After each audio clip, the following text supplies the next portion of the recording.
សេចក្តីតុបតែងមានគ្រប់នោះមិនថាសត្វណាមិនថាបុគ្គលណាអ្នកមានអ្នកក្រកហបតីមន្ត្រីឬក៏ព្រះមហាក្សត្រទេសេចក្តីតុបតែងមានគ្រប់គ្នាដែលហើយទៅសូម្បីតែកូនតែងតែគិតថាជីវិតរបស់កូនមានសេចក្តីទុក្ខធំណាស់មានសេចក្តីលំបាកខ្លាំងណាស់កូនជាទីស្រឡាញ់ចូលកូនកុំចោះចាញ់នឹងសេចក្តីទុក្ខកុំឲ្យសេចក្តីទុក្ខនឹងវាជះឥទ្ធិពលខ្លាំងមកលើកូនកូនត្រូវតែយកឈ្នះលើវាឲ្យបានកូនត្រូវប្រឆាំងនឹងសេចក្តីទុក្ខដោយការហ្វឹកហាត់អប់រំចិត្តជាពិសេសគឺតាមបែបព្រះពុទ្ធសាសនាឬក៏មាគា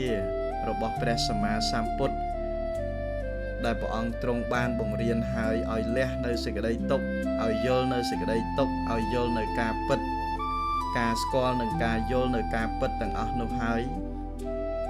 ទើបធ្វើឲ្យយើងមិនចោះចាញ់នឹងសេចក្តីទុក្ខទាំងអស់នេះព្រោះយើងបានស្គាល់នៅធម្មៈ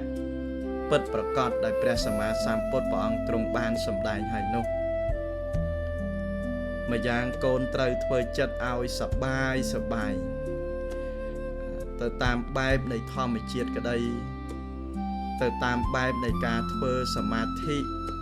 ឬក៏ការអប់រំចិត្តដើម្បីបង្វែរចិត្តកុំឲ្យគិតច្រើនព្យាយាមសម្រួលនៅអារម្មណ៍ឲ្យបានស្រួលដកដង្ហើមមួយឲ្យវែង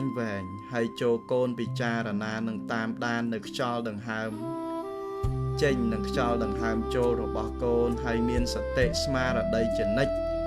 កុំខ្វល់រឿងអ្វីទាំងអស់ចាត់ទុកថាកូននៅលើកោះតែម្នាក់ឯង